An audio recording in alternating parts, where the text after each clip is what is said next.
Tuesday, May 28th. Let me call the Boothbay Harbor Selectmen's meeting to order. Thank you. We will start the meeting by our normal set of introductions. In the audience, we have Jim Chaosis visiting us, Boothbay Town Manager, Julia Latter, our Financial Officer, Kelly Bigos, our Recording Secretary, Tom Wooden, Town Manager, Selectmen Russ Hoffman, Bill Handlin, Denise Griffin, and Rob Spillane. J.D. Warren had a family emergency tonight and will not be joining us, regrettably. And with that, the first order of business is to approve the minutes of April 25th and May 13th, 2013. So moved. Second. It's been moved and seconded to approve the minutes of the May 13th meeting and the April 25th meeting. Any discussion?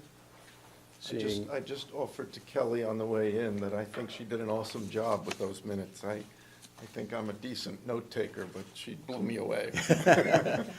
Well, she does have a recording. But I concur. She does a terrific job. Any further discussion? All in favor? It's unanimous.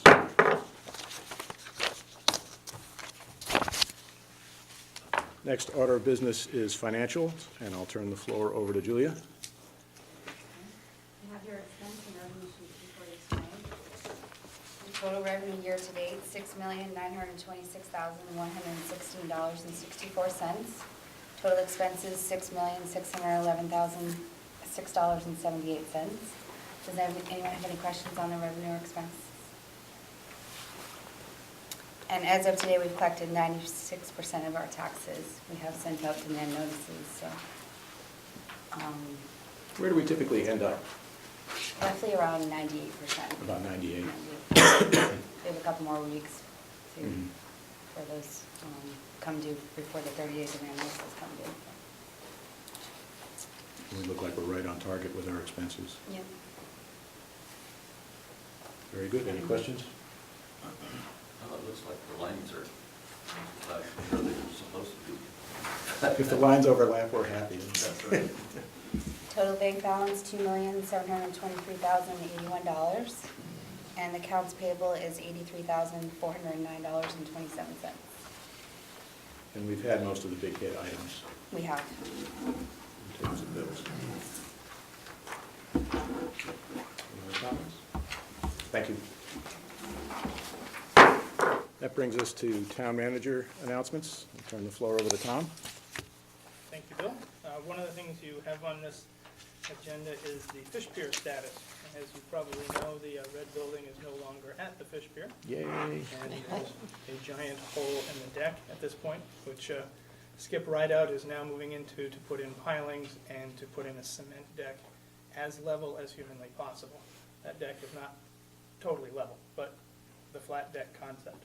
At the same time, we're working with Chuck to finalize plans for how the building's going to look, where it's going to be positioned and so forth.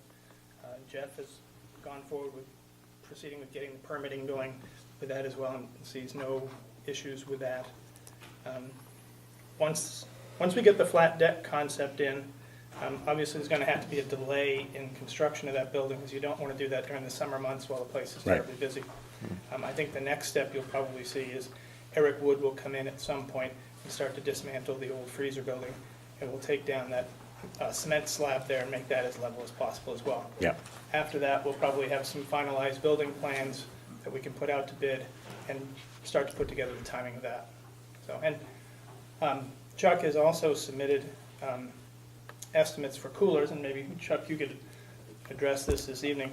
I think I emailed them all around to you last week. Yes. And Yes, we have them, and although they didn't come in time to get on this agenda, I've added them to the ongoing business. Okay, all right, And so I we think can talk about them we should then. circle back and touch base with Yeah. that. So, tax acquired property status, all of the title searches on all of our tax acquired property have been done.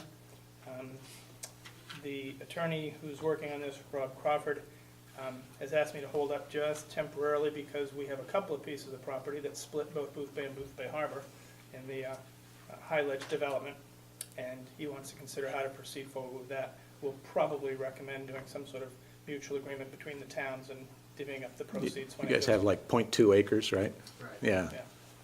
So as soon as I hear back from Rob with that, we'll put together an ad for various publications and put it out for sale. Good. Staffing updates. You got an email, I think, last week regarding a replacement reserve officer for the police department. His name is Tom Kripowitz. He has been training for probably 3 or 4 weeks now at this point, but I didn't want it to be a surprise for you to see someone new in the police cruiser around town. Also, Deputy Harbor Master. Had a conversation with Glenn Townsend last week, and although Glenn would like to stay on as Deputy Harbor Master, he doesn't feel he physically can do the duties of both Deputy Harbor Master and do the pump out boat 20 hours a week for both. So as I sent around to you the other day too, there will be an ad in the paper for the next 3 weeks looking for someone to fill that part-time temporary position. Okay. And last but not least, you asked for results of the town meeting survey from the last selectmen's meeting. We had a piece of paper at the counter asking the same question that was on our town Facebook page. So far, we have 67 respondents. There are 32 no and 35 yes. So it doesn't seem to be particularly strong in either direction. Most of the tallies were from the front counter. There were only 15 done over the Facebook page. And that's So the 67 is both both combined. the written and the Facebook, okay.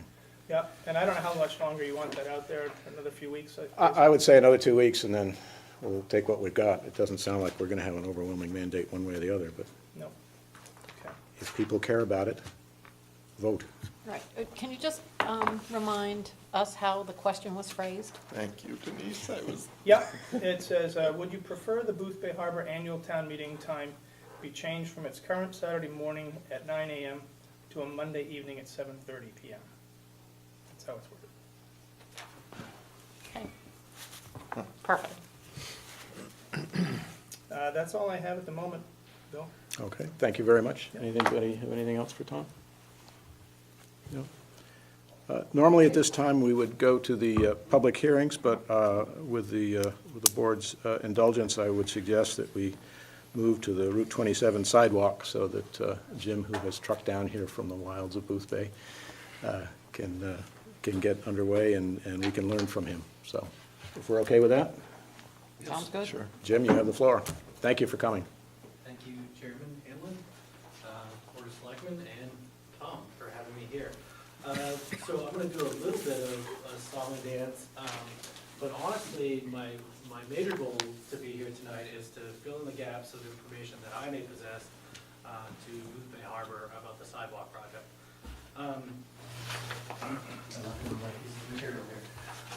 When I first got to Boothbay, I was quickly greeted by Mary Neal and given my own copy of their grant application for the sidewalk through what is called the Quality Community Program, which is, you may be familiar with the Safe Walkways to School and other avenues that MDOT puts forward grant monies to better transportation enhancements in small towns through sidewalks and walk paths and bike paths.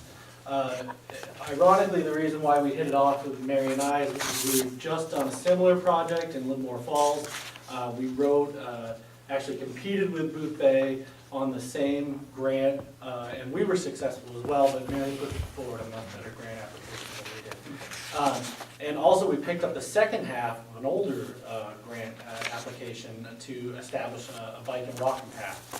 So I have a little bit of history in performing these MDOT LAP programs, and it was kind of a natural match. So I'm not sure if you guys have this old copy of the application, but it's really well written, and it's a pretty good historical document, and we put it in with our filings of the LAP project. So an LAP project is a locally administered project.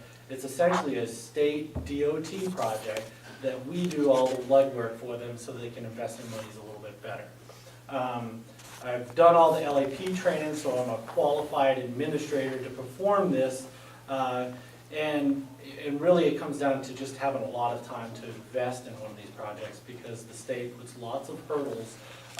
And that's why I'm not gonna go through an A to Z of how we got from grant application to where we are now. But the point we are in this project, I've given you a paper, it's from Dan Stewart, who's the head of these programs and many more as the state merges job titles together.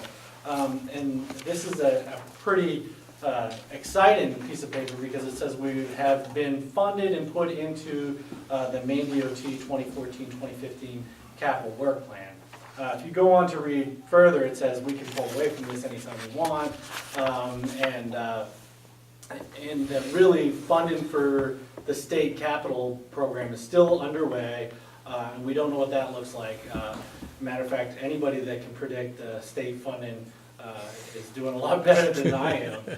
So we still have a little bit of anxiousness to see how the capital work plan will be funded, if there's gonna be any cuts at the budgetary level. But as of right now, MDOT has taken our project and many more projects like it and put it into their capital plan. So which it means that we could potentially have funding in 2014, 2015 to complete this project. So what they do is they send us a contract. The town of Boothbay is under contract with the state of Maine right now to deliver this project through preliminary engineering. And as you read through this letter, you can see we have provided a PDR, a preliminary design report, and pretty much stated that it's viable to continue on with this project with all the parameters. We filled in all the X's and crossed all the T's. The next point is they give us a new agreement and says to carry it through construction. Well, that's a much harder question to answer without coming to the governing bodies and saying, we move on. So I have a little bit better access to the Boothbay Selectmen. Then they've already said, continue on. The next part is to come to you, because this is a Boothbay Harbor joint project as it bridges into two towns. So I'll need to get your authority to continue on. The full agreement I've already given to Tom, but it's more black and white, essentially. You will do this, you will do that. The biggest question before the Boothbay Harbor Selectmen is, do we continue on this project? Because in a grant application form, it sounds really nice, and if you look at the old letters of support, it was really kind of a credit to Mary. She's got the school, the two towns, the YMCA, all with letters of support. Everybody was behind it. But now that it's more real and black and white, now we reassess. The first thing that I point out is in that letter, what was a theoretical sidewalk estimation of cost is now more rigid and more real. And when it became real, it also became more expensive. So you'll see that the total project cost, and I'm sorry for the typo in my little Excel there, the total project cost is now predicted to be about $623,206. The state and Federal Highway Authority will pick up 80% of that through this agreement. The rest, the 20%, is up to us. Now, us is a conglomerate of Boothbay Harbor, the YMCA, the Boothbay Trail Partnership, to come up with that 20%. And really, there's a little bit of ambiguity in the letter of support from Boothbay Harbor saying we'll give this much percent of in-kind, but at that time, we didn't even know what the in-kind resources needed to produce the project were, so we now need to bring up that subject. What is in-kind? What is Boothbay Harbor willing to leverage to produce this project? And overall, is this a project that Boothbay Harbor wants to continue to support? The next stage of this actually get a little bit easier. The administration portion of this project is really daunting in the preliminary engineering phases. Once you start getting shoveled to dirt, it is a little bit easier. It's much like probably a fish feeder project that Tom's doing. It's just a matter of making sure the contracts are fulfilled in the way that you've designed them. I brought the plan, and you can see I couldn't get them all to sit up there, but I don't think anybody's going to be able to read them, and I don't think you will be able to read them, so it's more of a prop. But the plan that I have tonight is actually the most current plan, the one that we've distributed in the past. has been altered. Probably the biggest things that were topics were, we're trying to get the project to exist within the right-of-way of Route 27, which is very narrow. And in doing so, we had to build retaining walls into the plan, which have costs, pros and cons. The sewer district had some concerns at one point in time that were publicly vetted. And we think we've answered most of the criticisms. There was also some of 2 local businesses in Boothbay. And we've been able to find administrative ways to get around obstacles. The 2 businesses up in Boothbay, that's gonna be a flush sidewalk now. The MDOT has agreed to do an exemption in that area to allow that to be flush with the ground so they can drive over it, plow over it, allow access to that area. The DOT and Federal Highway has agreed to share the easement costs of building this. The hardest part of building the sidewalk was that we couldn't stand 1 inch on private property while we built this, but now we're gonna go out and actually get those construction easements so that we can work on the other side.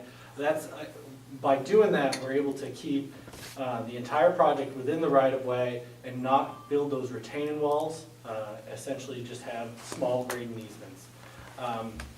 That I think is probably gonna be a pleasant change to the retaining walls, which wouldn't have been exactly beautiful, they would have just got the job done. The sewer district's concerns happen to actually circle around that grading easement because of where we had to place the sidewalk and the curb, which the curb is by Boothbay Harbor's request, all granite along this. The curb ended up falling over the sewer district pipe at certain points along the plan. Because of the grading easement, we were able to push it closer to the edge of the right-of-way, and now there's, at some places, it's as little as 3 inches of clearance, but there's clearance now, so you can maintain the sewer pipes and not disturb the sidewalk. So is Chris happy? I called him today, I just literally got this on my desk today. We've got a debrief, I won't speak for him, but we've addressed his concerns and hopefully they're feasible. So at that point, I'll let Mary just do a little song and dance with me, since she's been the cheerleader here.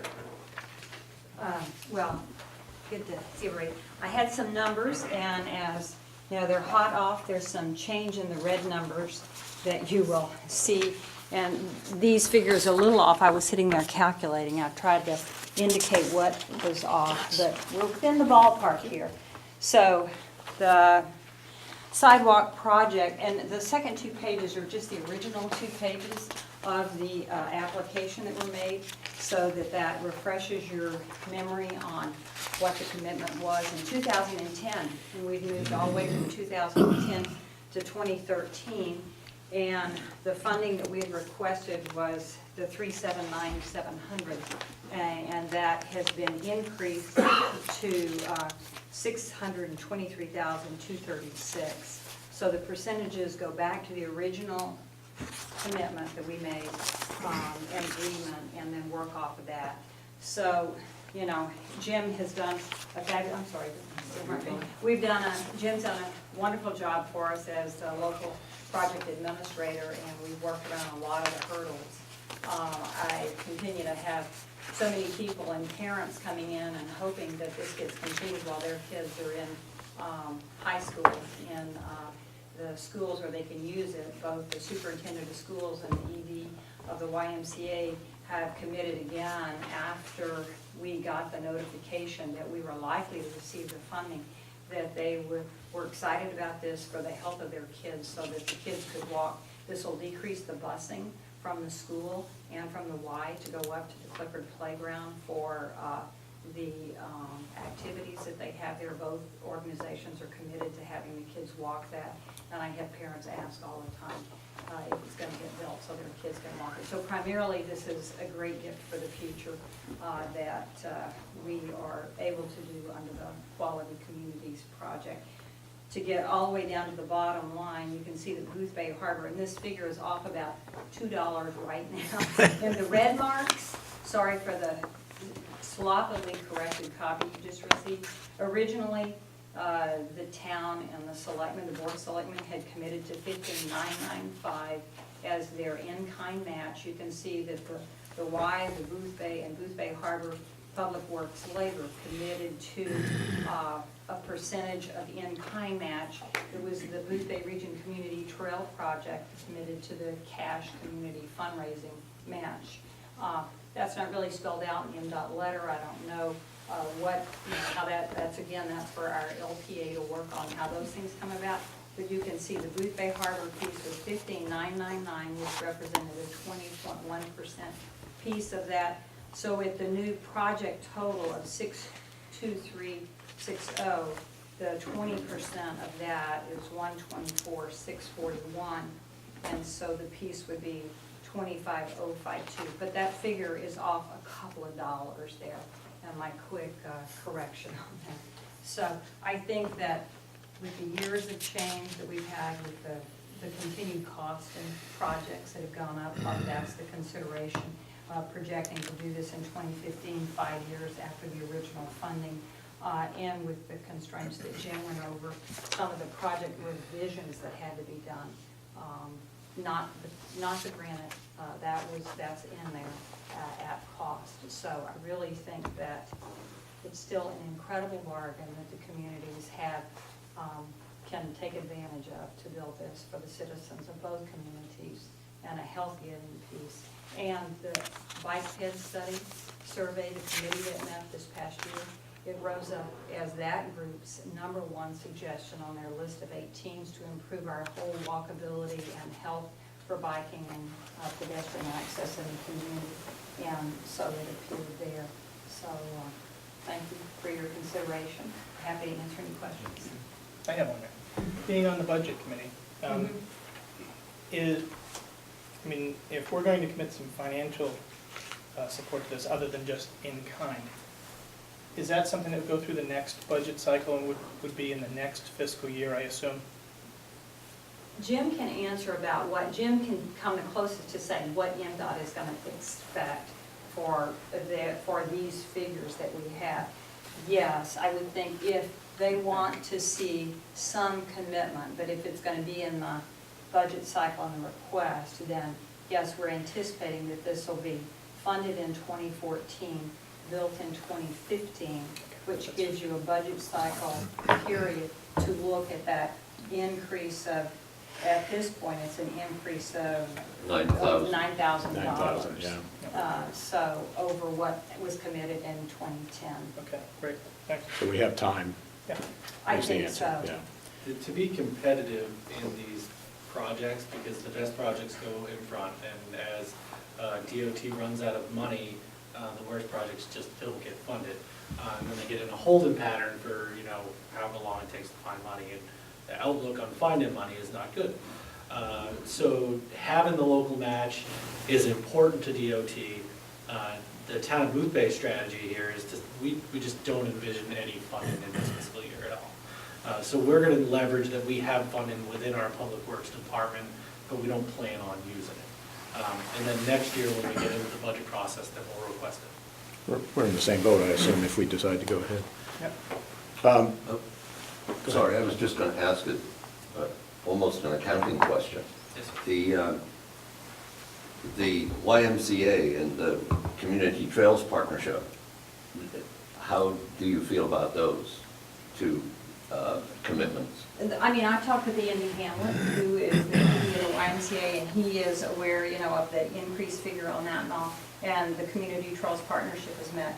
We have to raise in cash, was our commitment, $34,650 at this point. And we're on project. We have not started our capital campaign, our fundraising campaign to build the sidewalk, but we have several strategies in mind, and we're committed.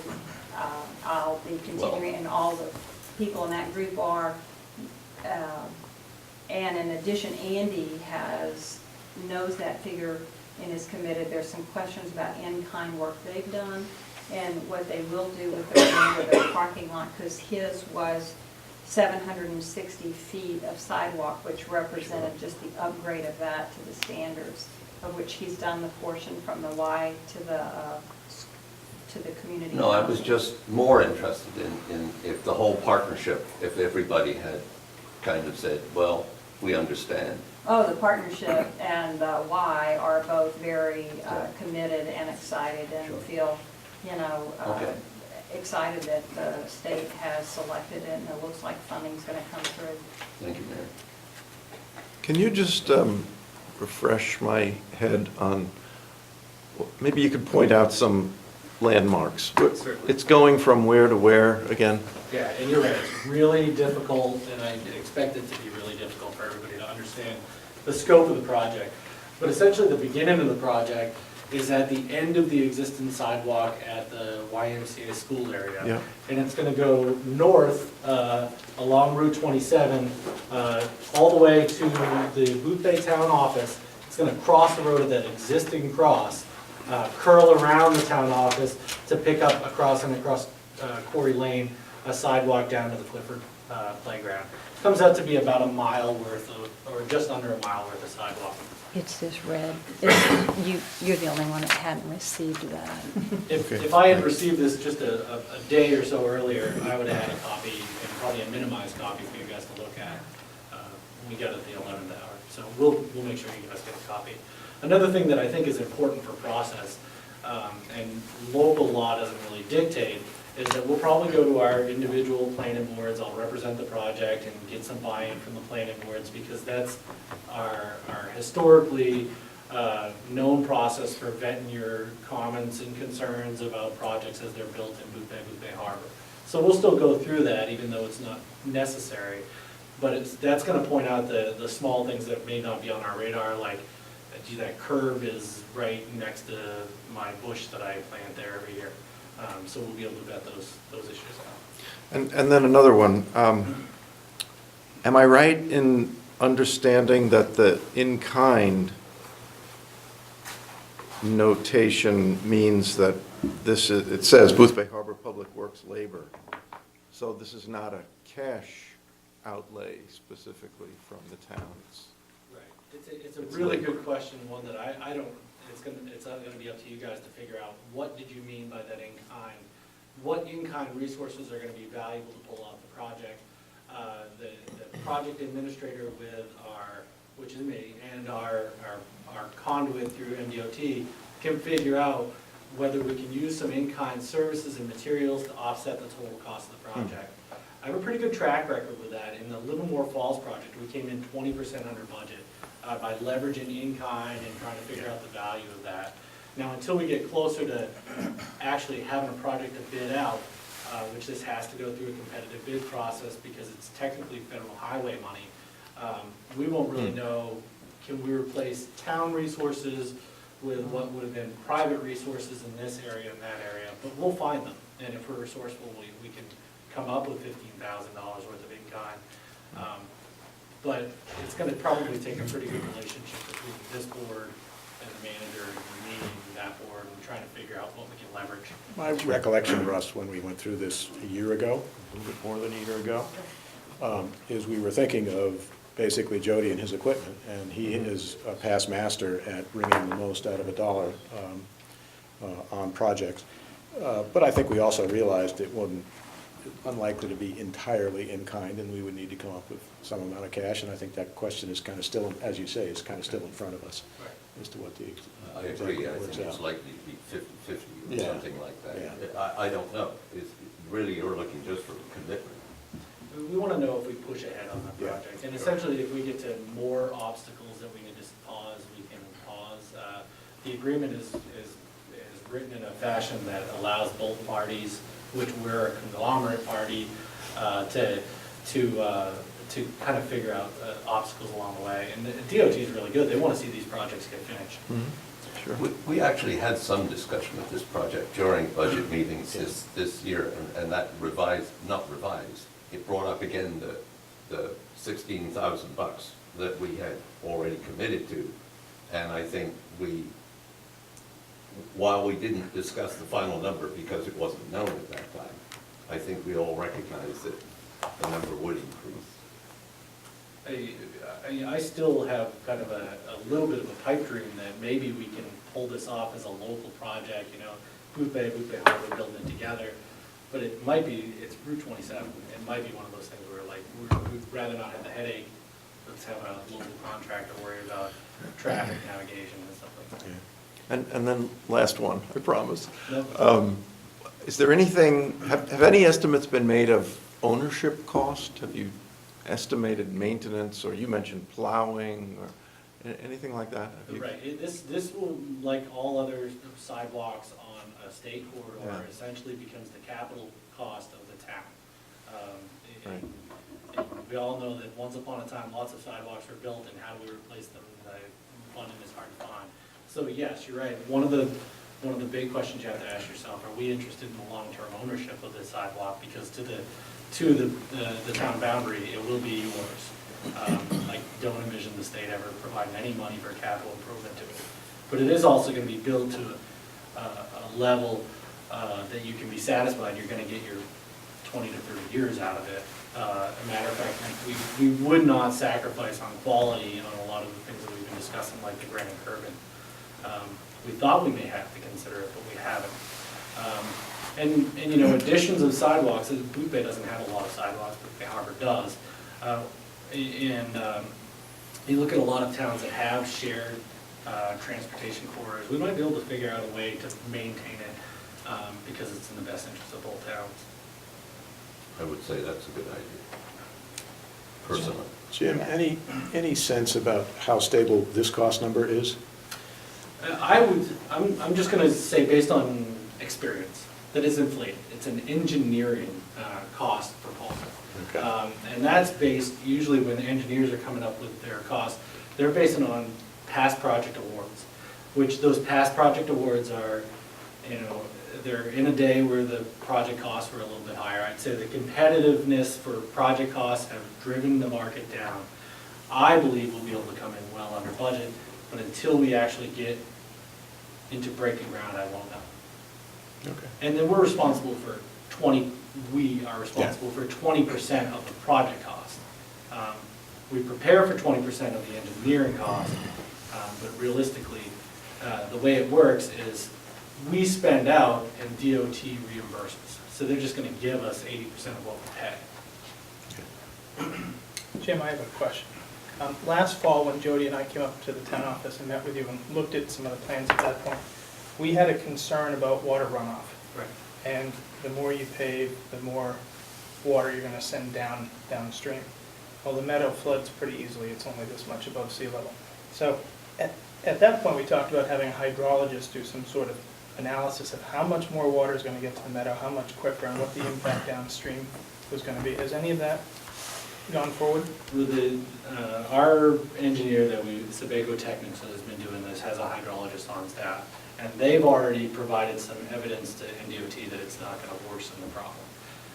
I'm still working, and our dollar hasn't been strong because we're in preliminary engineering stages. But I want to get Owens in here to explain to you and Jody exactly what they looked at, because me explaining it is not really of value to Jody. I'm not the technical expert.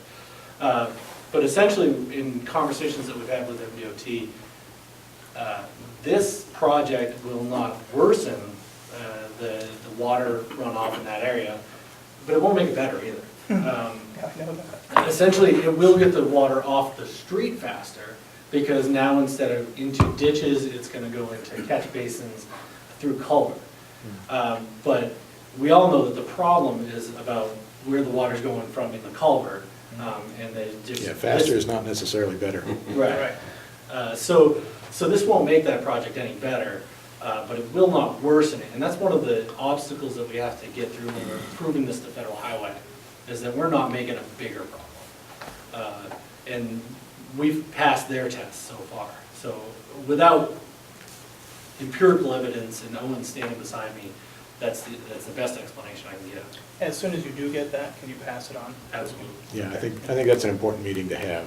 I'd like to make sure we follow up on that and It's a very problematic get your issue. engineer together with Tom and Jody on where the water's gonna go, because it could be a significant issue. Right, and we tried to leverage the fact that Jody had mentioned he would want to get into those ditches. He was willing to do the dredging himself, he just doesn't want to sacrifice the liabilities that Boothbay Harbor might have to get in somebody's private property. And we tried to leverage that in discussions with MDOT, saying, if you get the easements, we'll do the work, but we weren't successful in that. They want to stay within the right of way.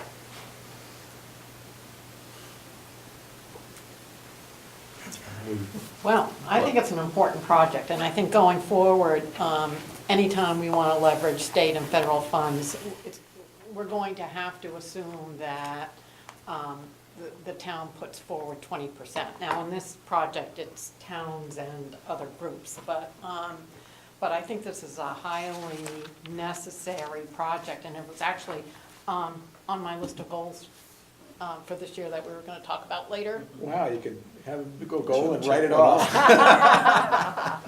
So that's my feeling. I would move that we move forward with our commitment to the project. You want to name a number? I'd name a number of $25,065 or thereabouts. Okay. So I'll second Denise's motion with that approximate financial sum of $25,000. That's fine. That's fine. No, we'll sign it on your behalf, since it is a contract with the town of Boothbay. All right, it's been moved and seconded that the town of Boothbay Harbor move forward with our support for the Route 27 sidewalk in the amount of $25,065. Any further discussion? So what's the next step, and when do we hear something again? Perfect question. And sometimes these LAP projects drag on and on and on. I think Livermore Falls got into 7 to 9 years that they were. Right. Ouch. We did execution of the last stages really fast, but it was in process for a long time. The next stages, the very next stage is just to make sure that the MDOT work plan gets funded. And then we need to wait for DOT to execute the work plan, and they're gonna prioritize their projects. So they'll send us an execution letter, go ahead. But in the meantime, we're putting together, and it's my packet of information, a bid package. And once we have that bid package, we'll bring it to you for review. And there's a lot that can be done in bid packages to gain local competitive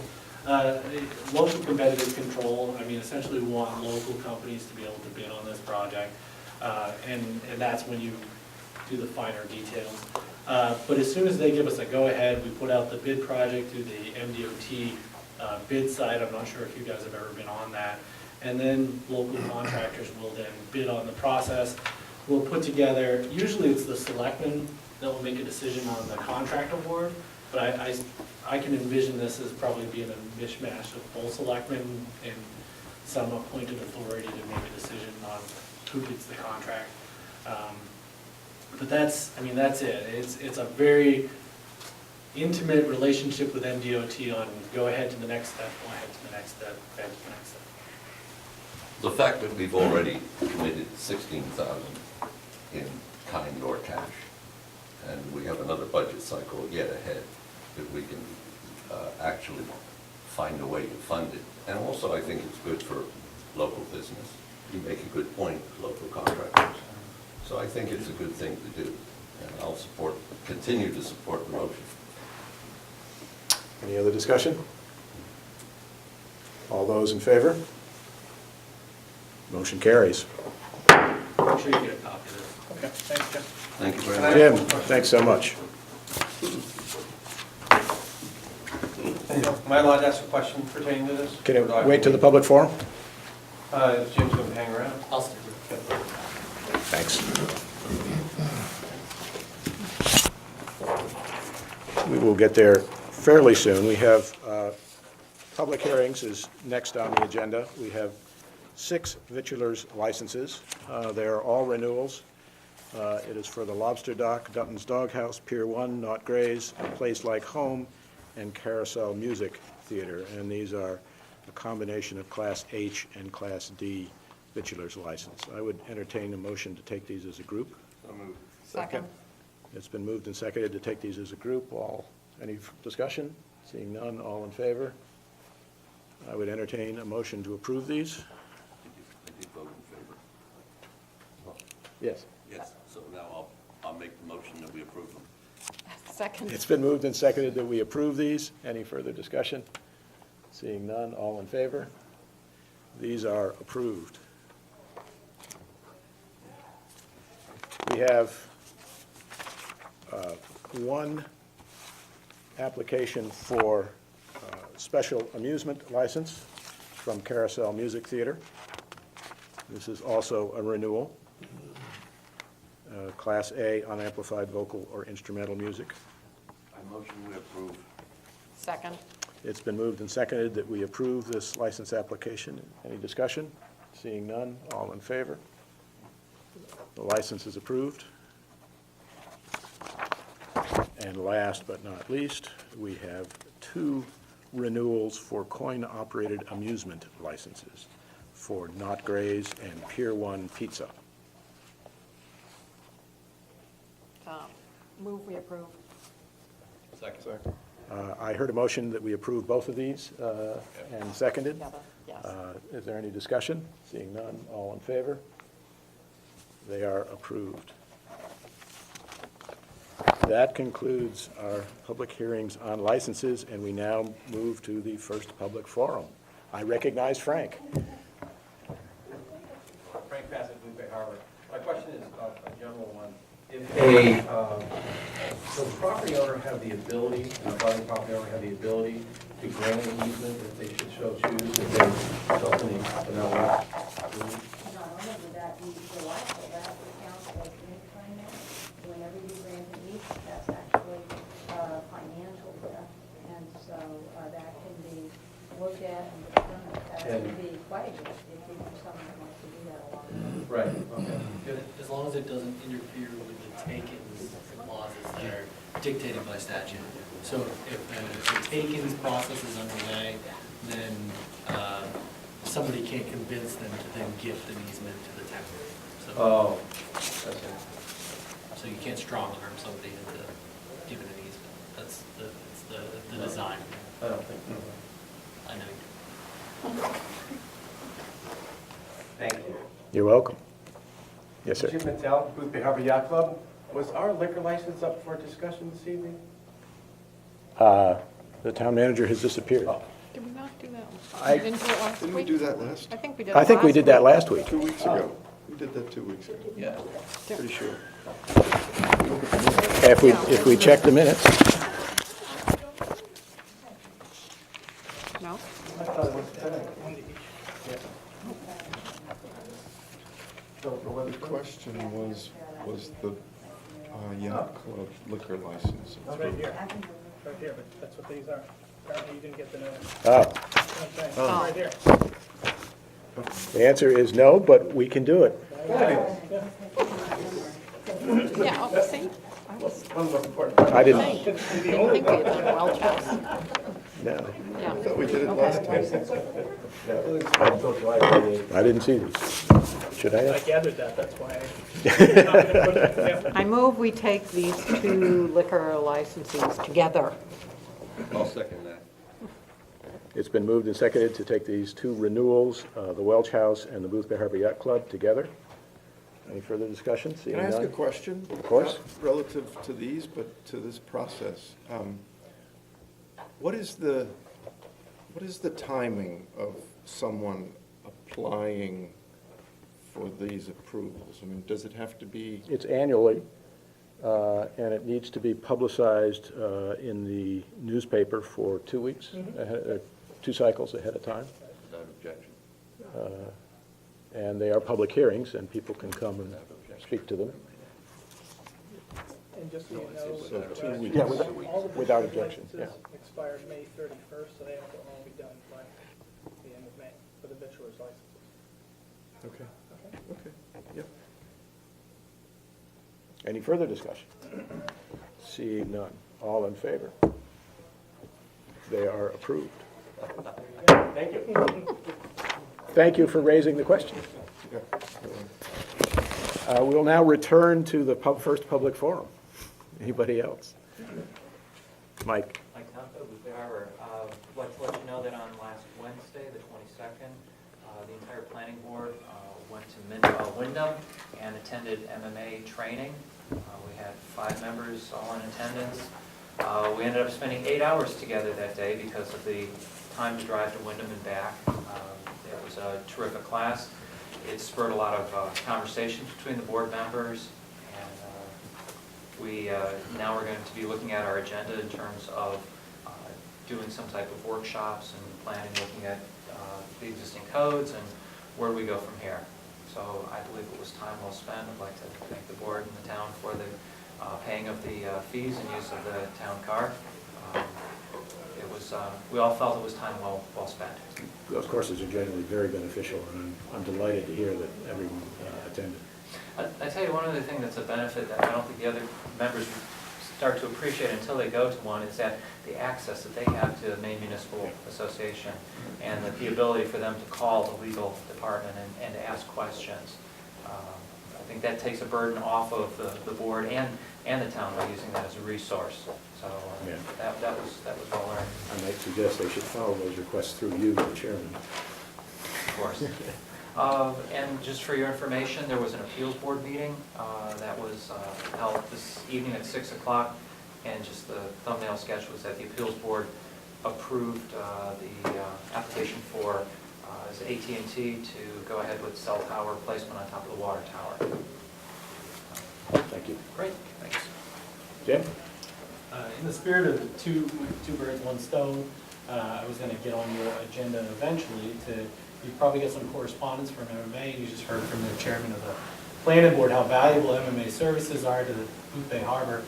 You may have seen in that correspondence that I've been nominated to run for the executive committee for MMA. So in the end of July, early August, you'll get an official voting ballot. So I'm just appealing to the Boothbay Harbor Selectmen to please vote for me. You couldn't be campaigning, so you're informing. Correct. So, I just urge you to think locally when you get that voting ballot. Thanks so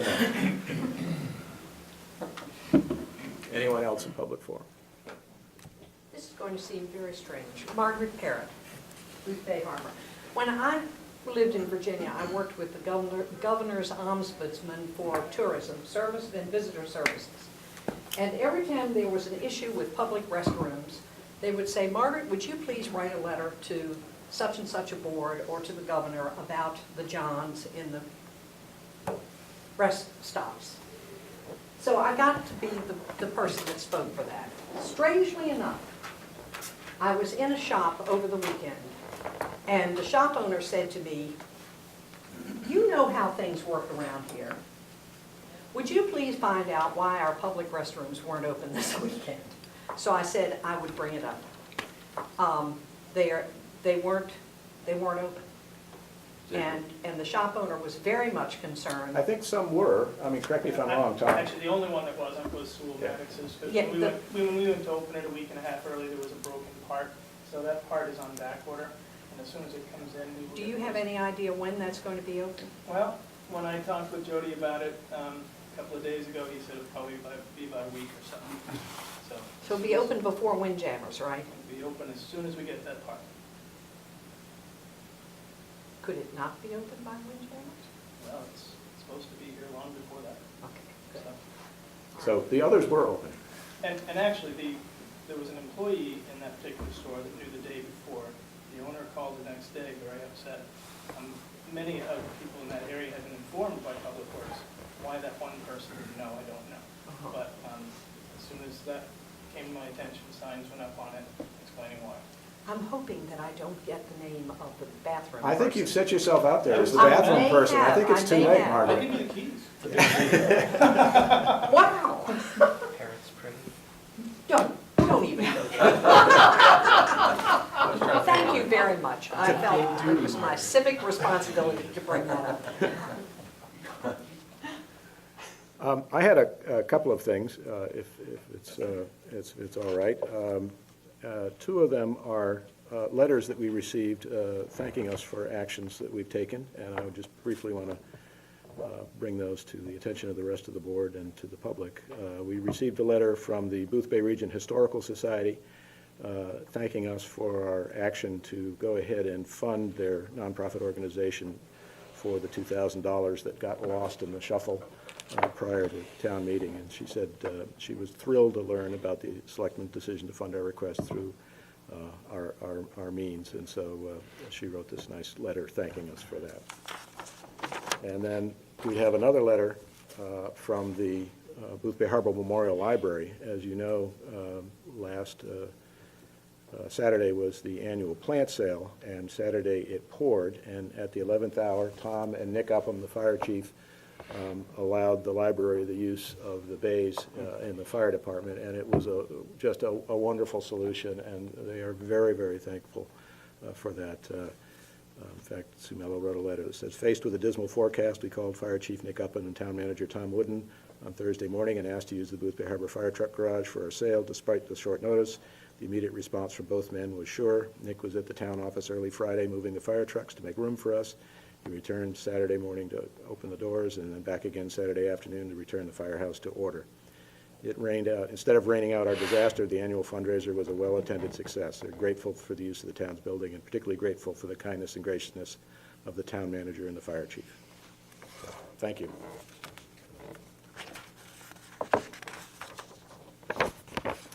That's all I had. Anybody else from the public forum? Going once, going twice? We are now down to ongoing or unfinished business, and we have already discussed the Route 27 sidewalk. Let's address the cooler quotes now, if we might. Chuck?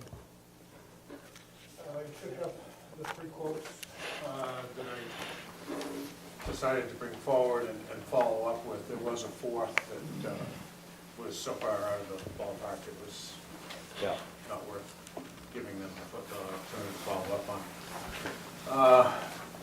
American Walk-In Coolers has been the one that keeps coming to the surface. I've looked and looked and looked to see why we shouldn't use it. It is the lowest price.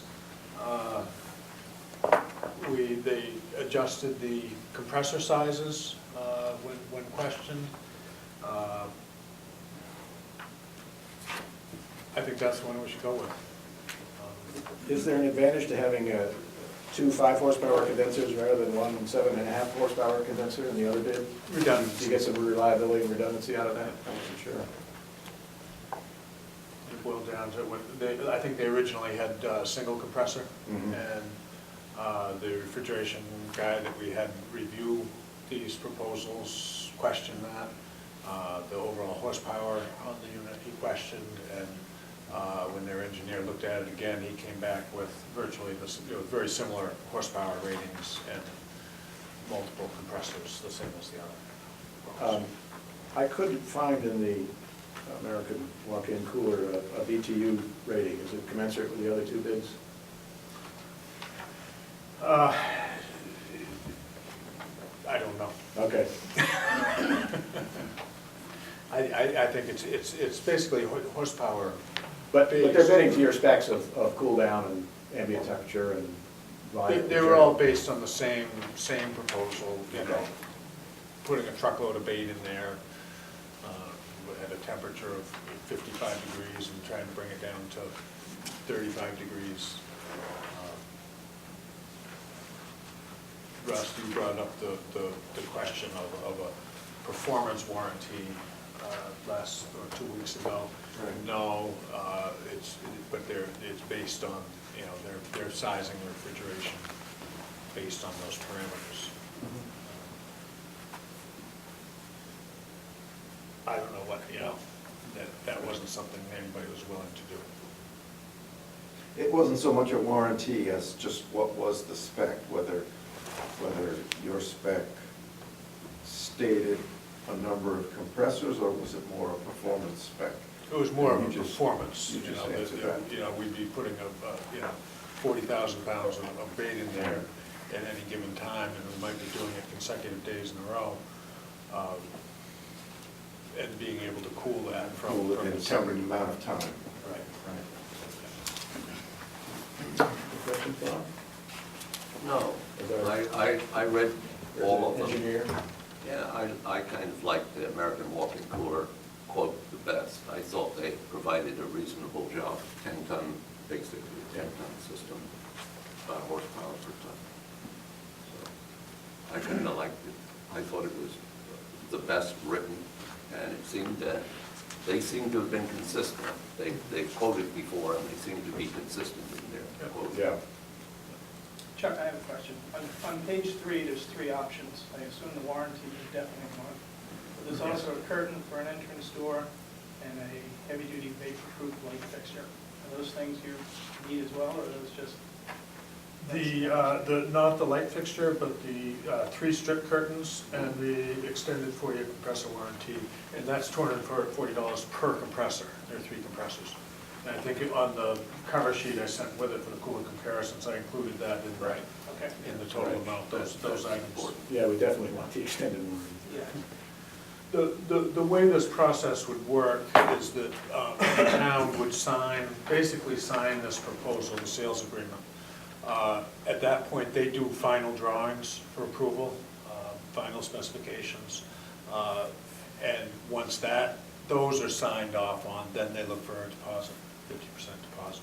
So at this point, there's no money needs to exchange hands. The town just needs to. But we'll need the money in about a month, I would say, right? Hopefully Sooner than that. in talking with him this afternoon, he said they can have the final drawings done within a couple of days. Okay. So, but we need to review Well, those drawings before we can. the American walk-in cooler is the least expensive bit, which makes our decision easily defensible. Nothing else. I think it's also the best technical Yeah. presentation. I would entertain a motion. So move it. Second. It's been moved and seconded that we accept the American walk-in cooler bid for $68,639.80, which includes the cooler, 3 strip curtains, and a 4-year extended compressor warranty. And the freight is estimated at this point. Subject to final drawings. Subject to final drawings. Any further discussion? Seeing none, all in favor? It's unanimous. I have a procedural question. When do you want to readjust the lease? Upon delivery of this, I assume? Yes. Okay. Good. I'll have to read the lease, but it's either upon delivery or when we spend the money. One of those two, but it's in the lease. Whatever the lease says is what we do.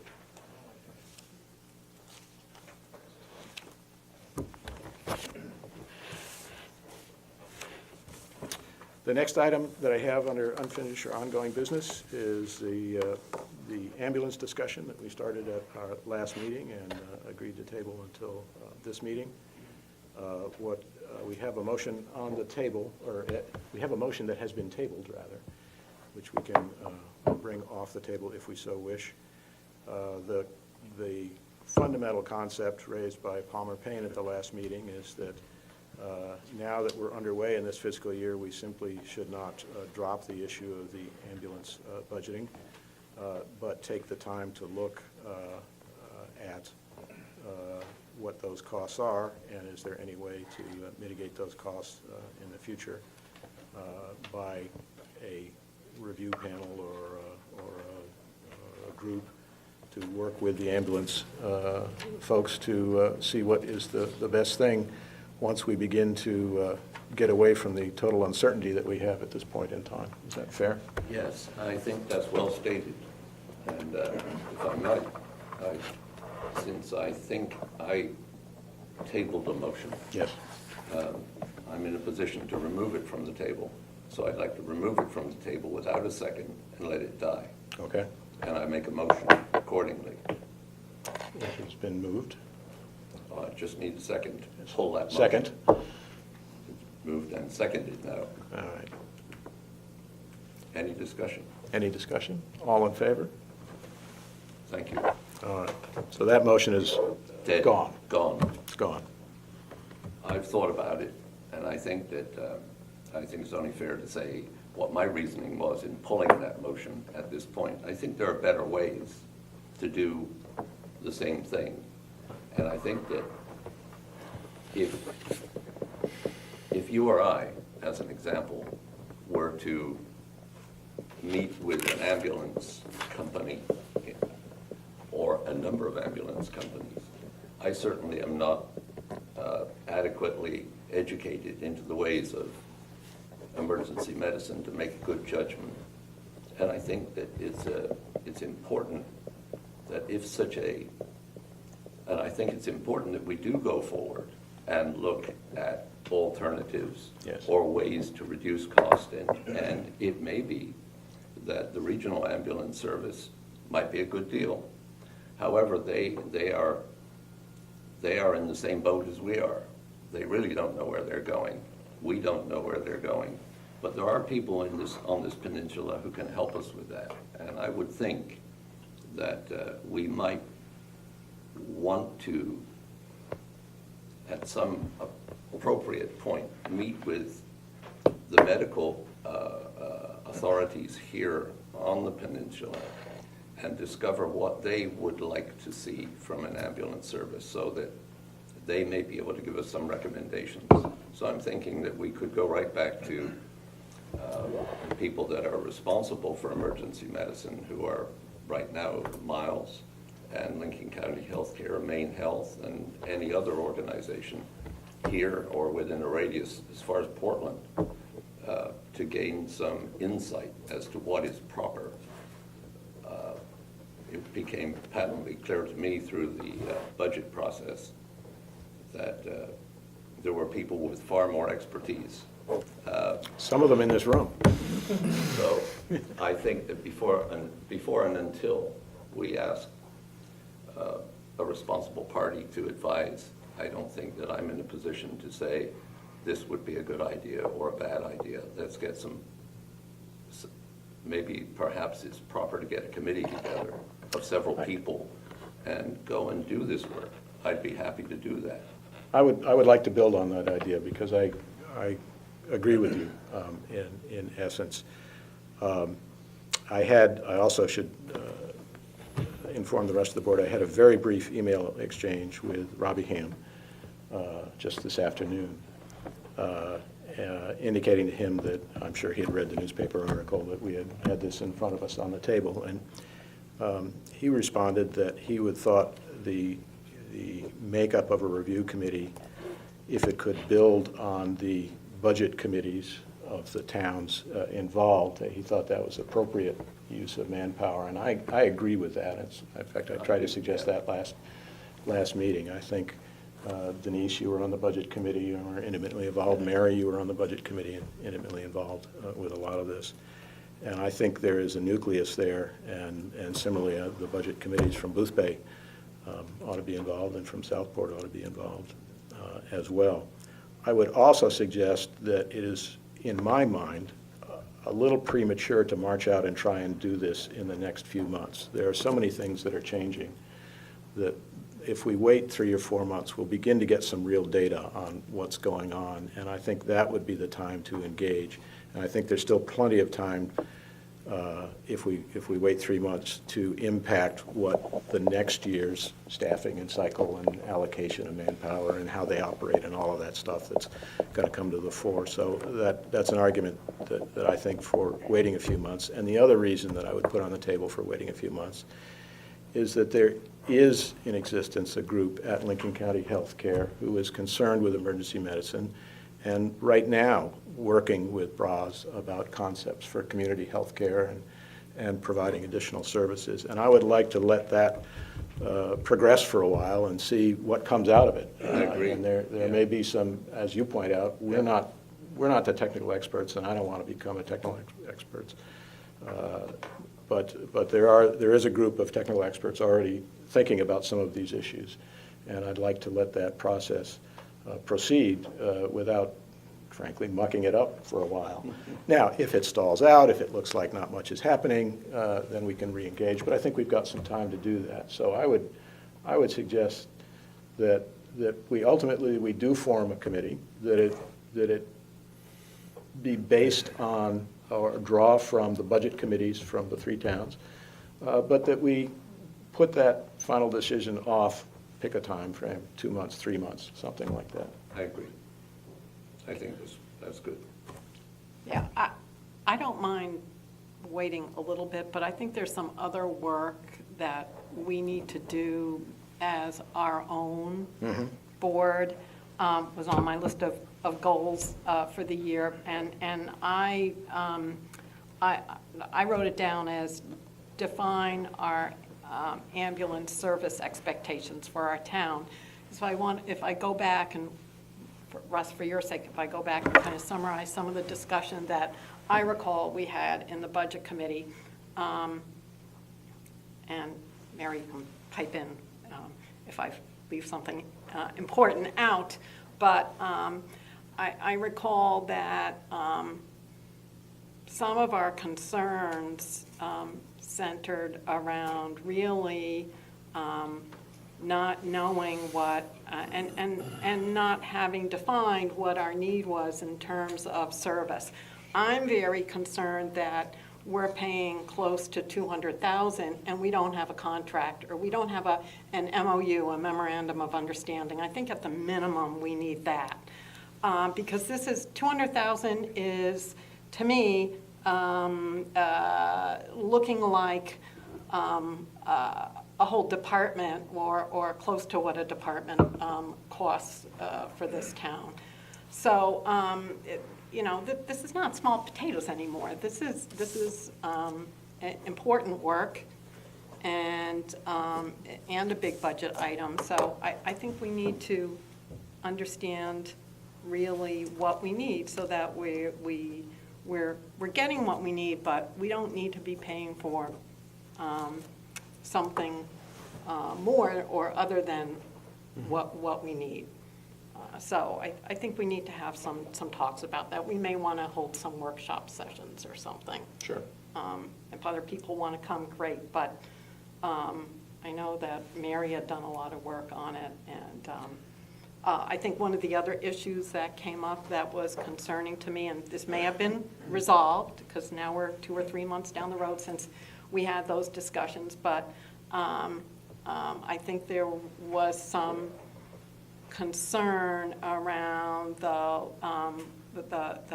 board of directors membership of BRAS, and whether or not if it met the IRS definition for a nonprofit board. So those were some of the concerns that I think that we'd like to see addressed. Okay. So. I wouldn't like us to set in motion some kind of a thought that we're totally unhappy with the Boothbay Regional Ambulance Service, because that's not the issue. I don't think that's the issue. The issue was that during those discussions, there seemed to be some mismatch between what the Boothbay Regional Ambulance Service thought they wanted to provide versus what Lincoln County Healthcare thought they perhaps should provide. And there were some, in simple terms, there were some things that were said in the budget meetings that suggested that one side wasn't in full agreement with the other. So I think that set some uneasiness, at least on our budget committee and board of selectmen, because they were joint meetings where we wanted to learn more about the argument from both sides. So I don't think it's necessarily, and I've heard people say, well, what do you plan to do? Do you plan to go out and find another ambulance service that are going to compete with this one? And the answer to that, I think, is no, not necessarily. But let's understand what we need, and I think that's what we've all been saying. Yeah. And I also think that I kind of like the idea of a workshop internally to focus ourselves. When we begin to interact externally, I believe we need to have BRAS there. So that we get their side of the story and understand what's going on, and so that it's a collaborative effort. I don't want it to devolve into an us versus them. It needs to be a collaborative effort across the entire region. No, absolutely. And if we were to work towards something like an MOU or a contract, then you know, then Sure. we're all sitting around the table and we all know and can agree what's Sure. in it, and then I think So- we'll be better off, So better served. would it be fair to distill that into, in 1 month's time or so, we should hold a workshop to help crispen our own thoughts on this? And then subsequent to that, perhaps begin to address the issue of a committee to work? Yeah, that's fine. I mean, if you think that, I think a month is probably too soon. I think that something closer to a couple of months is I would, better. I would entertain 2 months. I think that's good. That'll give us all a chance to do some homework and Yeah. talk to some people from Yeah, other and towns. it's unfortunate that JD is not here tonight Right. because he's got a lot of work. He's got a lot of history and done a lot of work. But ultimately, what is it that we're trying to decide? As I understood from the last meeting, our issue was whether we were getting the service for what we're paying. And then the question was, Delta offers, and I was groping for the numbers. Well, It was- the statement it was made that Delta provided 17 towns that didn't charge anything. Well, I guess I was. But I'm very leery of statements like that because I think it's apples and oranges in terms of what's being delivered. Yeah, and I was less concerned about that one than the question about 3 ambulances and 1,100 calls and 1 ambulance and 2,000 calls, I think were the numbers. So I guess what we are ultimately trying to decide is what service to use and what's the appropriate scope of work. Denise, I'd like your comment about, or was it Bob? I forget which of you said, what's the scope that we want them to provide? What's the service? And how much is that worth to us? What Yeah, do we expect to I pay for think that? that's the way to frame it. It's not a question, are we getting our money's worth? There's no question in my mind that they're providing what they said, but they're dealing with tremendous uncertainty. We're dealing with tremendous uncertainty. And I think that's one reason to let the clock run a little bit too, because we'll begin to remove some of that uncertainty. But I think during one of the budget meetings, Robbie himself made a comment that really struck me, as he said, it's really not up to us to determine the level of and quality of care. That's up for the towns to provide. You tell us and we'll provide it. And we really haven't done that, you know, and that's something that's appropriate. But I think again, that there are people who know a lot more about that than Yes. we do. Yes. So in the end, you know, I've heard comments, and we've been to various meetings and listened to various people speak, like Dr. Foray, for example, who at one particular point said, "Thank God for the iPhone and iPad." They're very helpful because from the moment an ambulance is called, at least there's somebody that I can even talk to the patient. There were things like that. Right. And I'm just saying that those are things that are interesting. Certainly, the use of technology is changing what we come to expect. And I think that from a far more practical viewpoint, from a municipal viewpoint, we've already, as a budget committee, made certain or put certain safeguards into the operation that will help both sides. For example, one of the things that we agreed to in budget, just so that you are well aware of that, is that each quarter, when we receive the bill or the billing from the ambulance service, that will be a fully detailed, people have said audited, but it'll be a fully detailed description of what we're buying. So it has to be justified. So that, you know, from a pure municipal viewpoint, our costs have gone from 40 to 180,000 or 190,000. And that's a heck of an increase. You know, we've gone up 400% or pretty much. Yeah. And that's a big increase when it comes to budgeting. A few years ago, sat on this board, if we could have saved 150,000 or 175,000, we would have given everyone a carnation to wear and said, what a wonderful job. But we've just added $150,000, and I'd like to understand what we're getting. And I think we've got some safeguards in there. Yes, but- I but- agree. But what about the people of the town and the towns? Are they getting what we expect they should be getting, and what should they be getting? That's your Yep. point, I think. 2 months, and let's have a workshop. Well, but maybe one more question. When must we make that decision? Well, we don't have to make any decision. It's about, I think this is issue about what, Where do we what go? work, where do we go, and what work do we want to be involved in over the next few years? By next spring, by next winter, January, we'll be starting the budget process so- again. And if we don't get involved in this work, you know, it's, who knows what Bras will come to us with in terms of a budget number. I mean, I think it's just, I So have isn't no that idea the what it will be. deadline? Isn't that? No, well, for- I for don't, I the wouldn't next call budget it a cycle? deadline. Well, I I mean- respond well to deadlines, so. But we need to know, I think we need to know what it is we really want, because we haven't been, see, I see, I guess I see this is, they are now, I see them as a vendor. So I feel we should be doing vendor management. We Right. haven't done any vendor management on this. We've just, in the past, they've been a nonprofit. But at 180,000, I see it as a different ball of wax. So I think we need to do some due diligence work here. Right, So, so. But as a practical matter, I Russ, just I think you're right. we Next- can't wait till If January. we're going to seriously impact next year's budget, we ought to have, we ought to understand the directions that we would like to go by next winter. And I think that's a fair statement. But it is being proactive. We could do nothing and wait for the budget submission and then react to it. But But then it's it's much gonna better be- to engage that dialogue early in the process. Right. So that means, what, 6 months?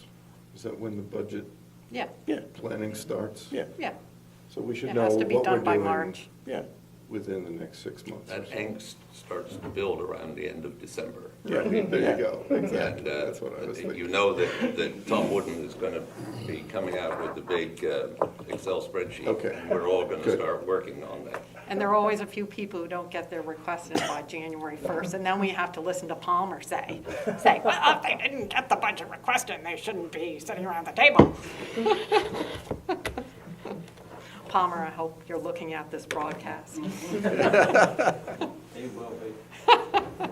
So- 2 or 3 months from now. I think we will heard, get I heard an action item to set up a workshop in 2 months. started. Right. Sounds So good. Let the minutes record that, and we'll go forward.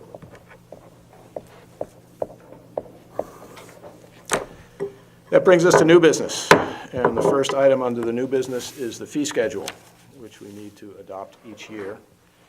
And my understanding is that there are no proposed changes to this fee schedule That is correct. compared to last year. I'd like to propose that we increase the fee for business licenses by a minimum of 5% across the board. It's been moved. It hasn't been seconded. I didn't say it. Do I hear a second? Hearing none, the motion dies. Bunch of boozers.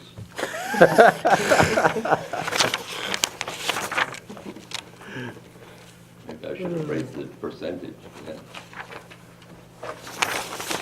Do I hear any other motions? I know what you want to hear. You want me to say, I move that we adopt the current fee schedule, right, Mr. Wooden? I would appreciate that. So I move that we do. Second. It's been moved and seconded that we approve the fee schedule that we see in front of us, which is the same as in the prior years. Any further discussion? Seeing none, all in favor? Motion carries.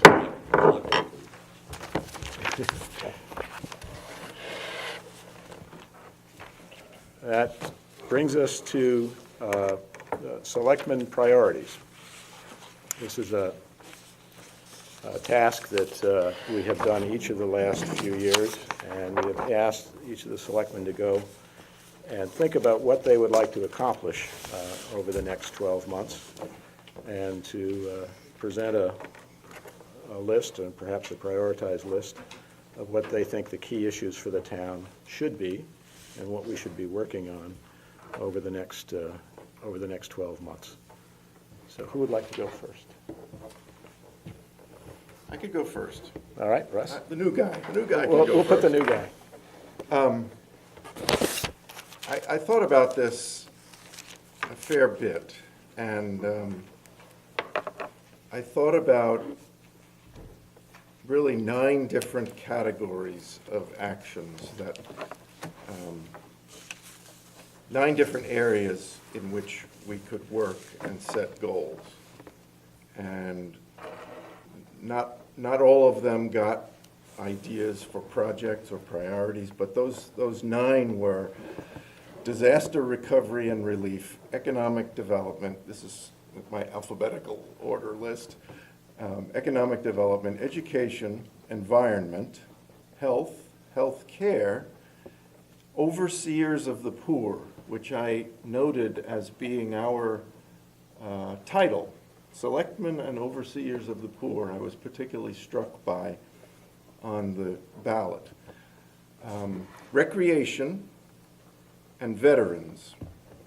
And I'm asked to do this kind of thing somewhat often, and I think in terms of a step, stretch, and leap kind of construct for generating ideas.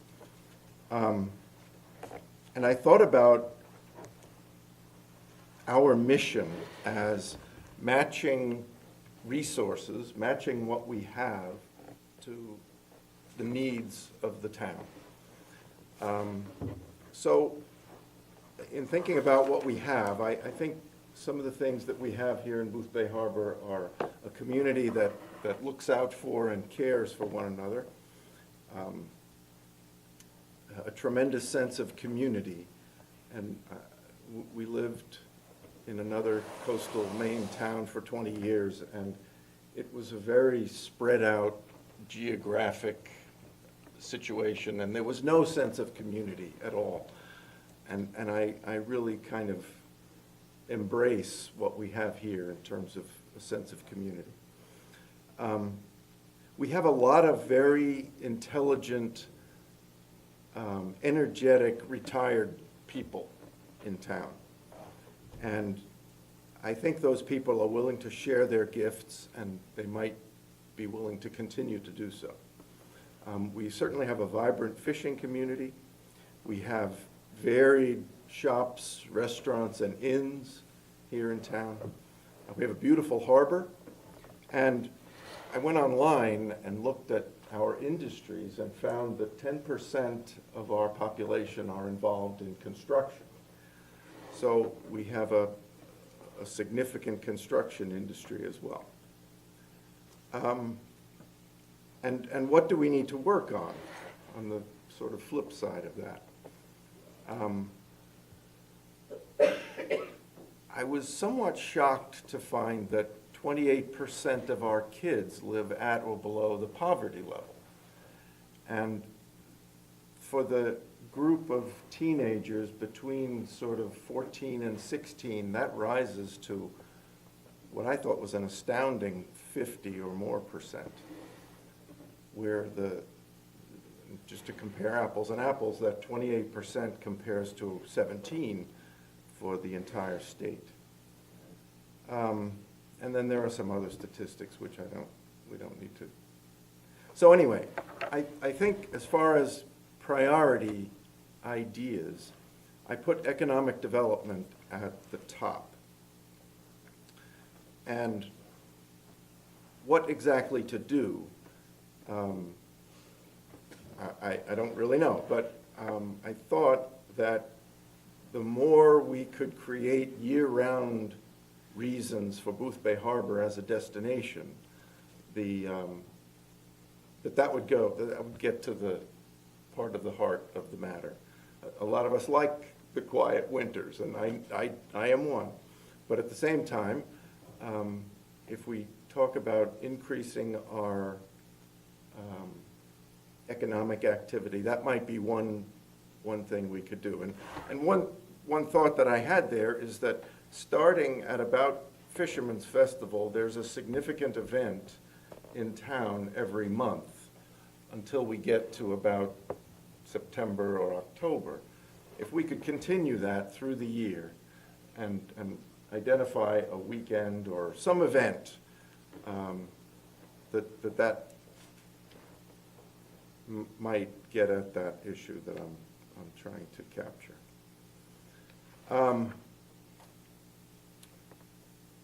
I thought that part of that opportunity would be to explore what we as the Board of Selectmen can do to support business in town would be the right answer.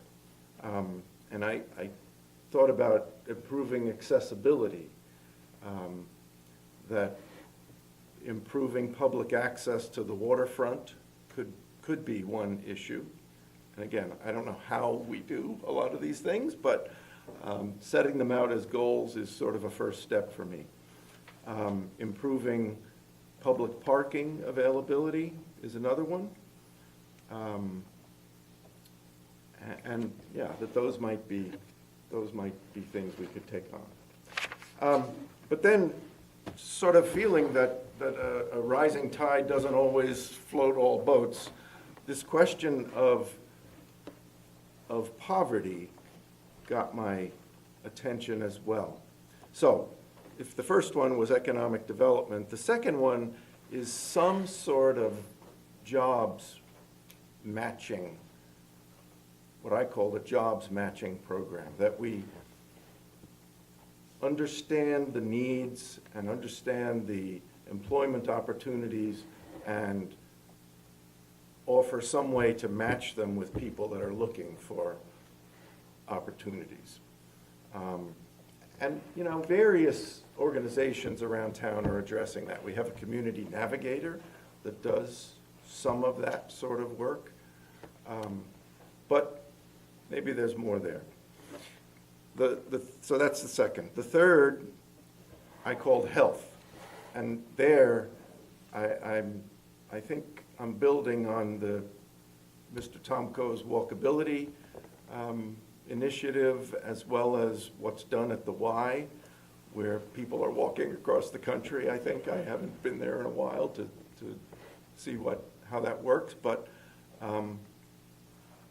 if we initiated a town-wide walking program where we could somehow get credit, it might have to be an honor system credit, but get credit for the walking that we do, that would certainly go a long way toward our own health and exercise. The second part of, the second part of health is sort of a biggest loser kind of concept, that we haul on board a weight loss program and set ourselves a goal of losing, I don't know, pick a number, 5,000 pounds. Or the first idea was 2,014 pounds in 2014. So that's not even a pound a person across the town population. And then the last one on my list was health care. We know that visiting emergency rooms is the most expensive way to get health care. And I thought that setting a goal of somehow encouraging everyone to get a primary care physician or facility would be a good goal. And that's the first step toward managing, and certainly where I work, that is the first step toward managing our own health care costs. So that's my Excellent, list. thank you. You looking at me? I am. Oh, great, okay. Well, you already heard about a couple of the items on my list. Like Russ, I had a goal of to increase business development, and what I was thinking under that, the sort of the umbrella of business development was finalizing the comprehensive plan and really, at least for myself, sort of getting on board with that and understanding what that is, and perhaps starting to implement some of the things that might be in it.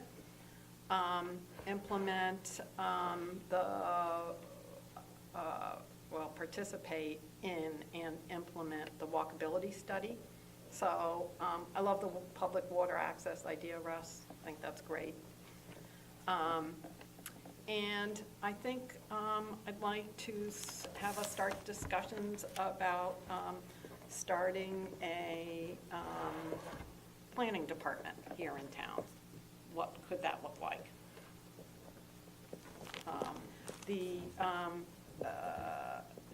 Russ, you mentioned event management, and I know for a fact that the towns like Belfast and Rockland that have really gone, have really set themselves a goal of increasing the number of events in town.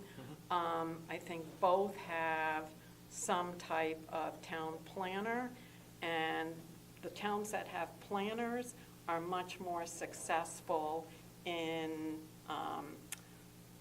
writing grants for federal economic development dollars. Now, you know, how successful they are in getting them is another story, but at least you get to the table at the Lincoln County or Mid-Coast Economic Development Council.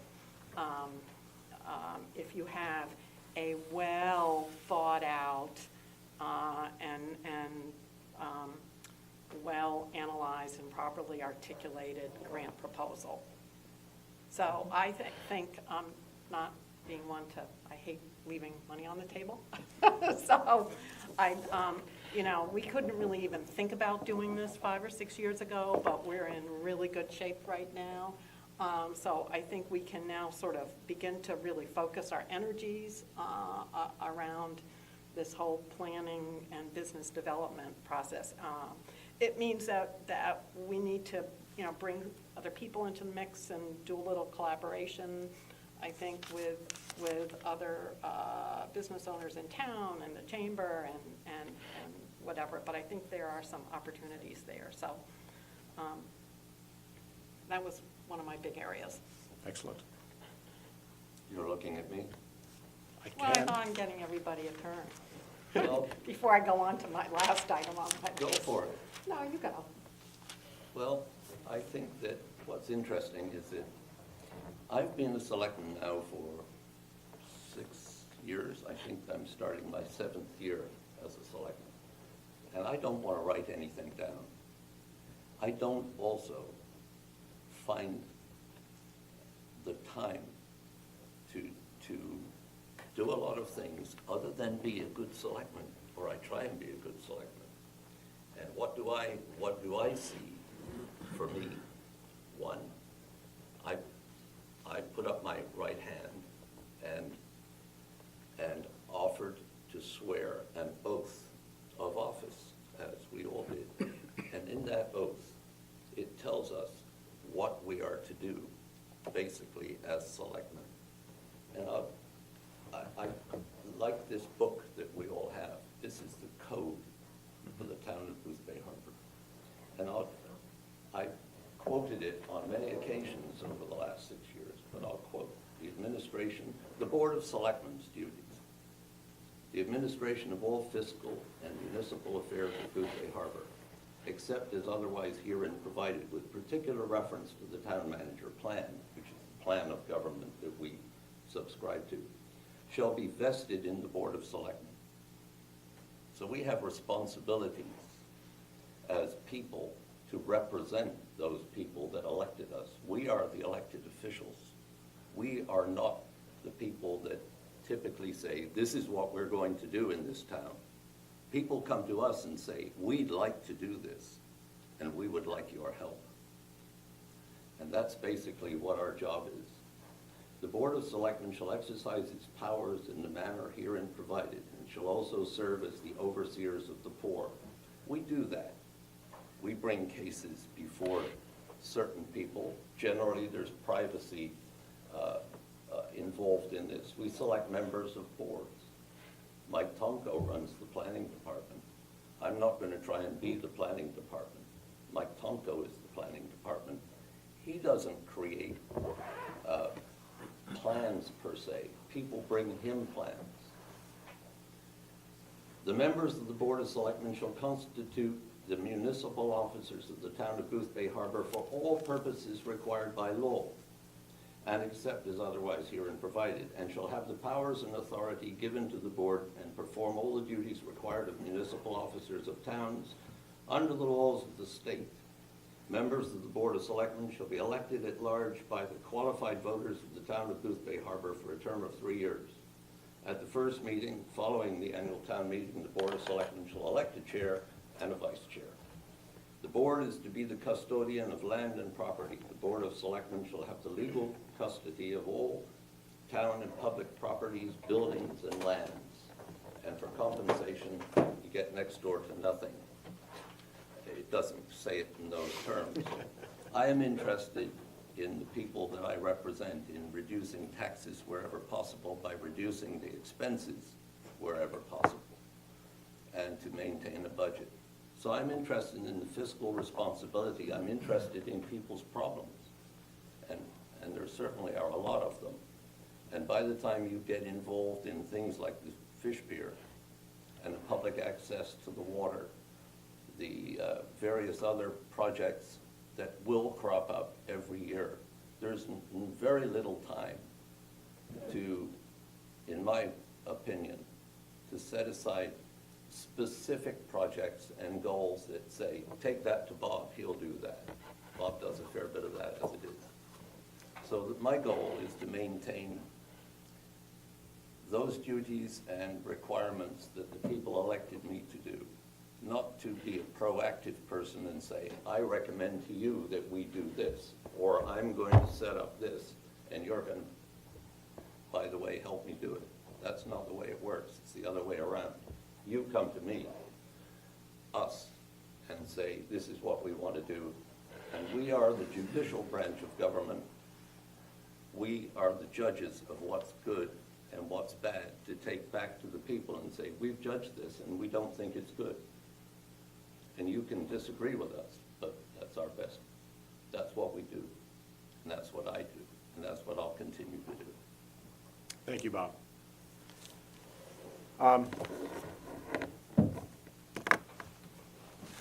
None of us were very good about keeping to our top 3. I have 4.5, I think. In working in the comprehensive plan, what has emerged to me as something that nearly everyone in Boothbay Harbor is concerned about, and so I take to heart your comments about the people bringing problems to us, and that is economic development. The statistics are staggering and surprising. If you look at our population by age segment, we are losing our 20 to 40-year-olds, the productive working families, at an alarming rate. Now, our population is roughly stable or perhaps declining somewhat, but that's because we have an influx of retirees. And retirees are great, and they spend money, and they help us, but we need to have something for those 20 to 40-year-olds to do. And that's true here, it's true in Boothbay, it's true throughout the whole region. And that led to me to put economic development as my #1 goal. And I agree with what I think I heard in there is I would like to investigate creating or hiring an economic development professional. We're not professionals in that regard. I don't want to be a professional in that regard. But I think there is truth in what you said, Denise, that the towns who have done that have benefited from that. And so I have on my list to investigate creating such a position, and it's likely a regional position, and so I look to Boothbay to think about that as well. I want someone out there whose job counts on their bringing money to us and bringing jobs to us. And it's not us, it's not the planning board, it's frankly, not any of us in this room. So I would like to investigate that and see what could be done. And I view that as part of integrating and implementing the comprehensive plan into what we do as selectmen. And also to continue to communicate with the business community. And, last year we said we wanted to restart the regular meetings with the Chamber of Commerce, and I think we should continue to do that. And I think it's been a little slow going, but I think it has helped to establish that communications. So that was my number one. My second item really dealt with the ambulance and getting a handle on that, because that's popped up as a huge expense in our budgets. But it's also, quite frankly, part of the economic issue. We're going to see some loss of jobs, and so how do we replace those? And that's an issue of the health and health care in the region, so I would tie that in with what Russ said. My third item, I couldn't have a year without talking about the fish pier. Hopefully this will be the last year. I want to keep up the momentum and bring this issue to conclusion. I wrote a line through, get a long-term lease signed. We've done that, and I'm delighted with that.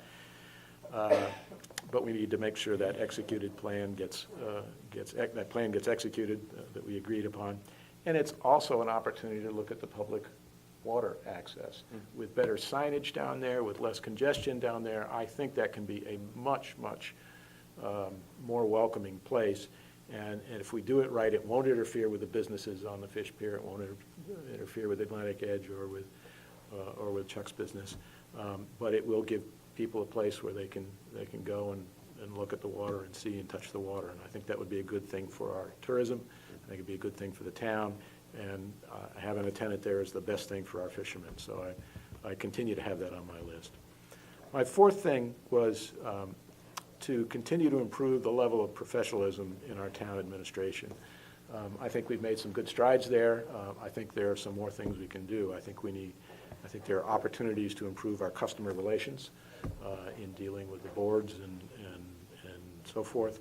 Communications, both internal and external, and we're continually working on that. We've worked on that for 3 years, but we need to continue to work on it. Communication it's something that you got to do every day to work on it. And I think there's opportunities to improve our online capabilities, either move to a paid provider or learn to self-maintain. We could have the meeting minutes online, or the mooring database online, or something like that. So those are my 4 things. And you had some you didn't mention. Well, actually, what you just said about to continue our increased use of technology and continue to improve it was really my other item. So, Okay. all encompassing. I should also mention that Mike Tomko sent me a list of his ideas. He, like the rest of us, couldn't count. He sent 7. I won't read the full details, but they are communication, collaboration, so they work together on common issues, outreach in terms of getting residents and merchants and invite feedback and solicit ideas, community building, sidewalks, always an issue for Mike. And you also talk about promoting community events the way you and Russ and Denise talked about. You mentioned aesthetics, making our town more beautiful, creating a visual gateway to the town, implementing the walkability issues. The transportation, parking, shuttling, signage, some of those things came out of the walkability study. Some of those things are in the comprehensive plan. And again, if we integrate that comprehensive plan with what we do, I think we'll get there. And then your last item was continuous quality improvement, tracking progress, reviewing successes, creating a feedback loop, which is part of what we're doing here tonight. Feedback loops often go unstable.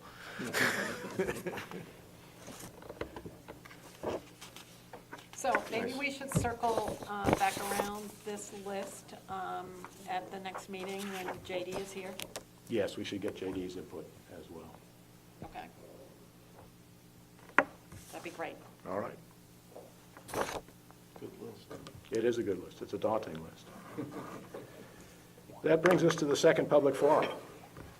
I open the floor. Mark. You go first. First of all, Mr. Blaine, I would like to thank you very much for withdrawing the motion about the ambulance service. I think that was great.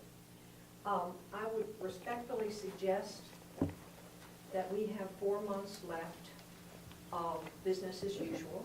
That is taking sick people, injured people, people in need to the emergency room at St. Andrew's Hospital to be stabilized and then sent on for whatever treatment they need. Come October 1st, none of us know, especially the ambulance service, what the demand is going to be, what their reimbursement is going to be. It's a great big gray void. Lincoln County Health doesn't seem to know what's going to happen at this point. Lincoln County Healthcare, excuse me, I keep being corrected. And so I would say that if you are going to begin a workshop before October 1st, it might be premature, because you may need several months from October 1st until well into December before anyone knows what we need. And so it just, and I'm speaking from the experience of what we have been doing over the last almost a year, trying to answer these questions. So thank you for withdrawing that, but please, I would respectfully suggest that we really don't know what's going to happen. And based upon what those of us in the community that have been trying to wrestle through this, the experience that we have had is that at some point you need to consider involving public discussion also. Getting out there, open the door.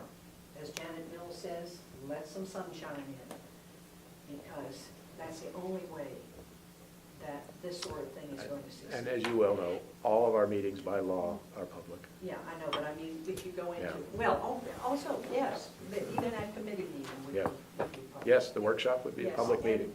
And the other thing, I want to thank Mr. Hoffman for recognizing poverty as an issue in the area. Those of us who are involved with the Community Resources Council, trying to feed people in the wintertime, keep them warm, all that sort of thing. We have a community in need. And yes, they need jobs, but some of them even need a place to live. And they certainly need health care. They need affordable health care, and they need to not be afraid that they're going to die on the sidewalk. So thank you for the work you do. I appreciate it. Thank you, Mark.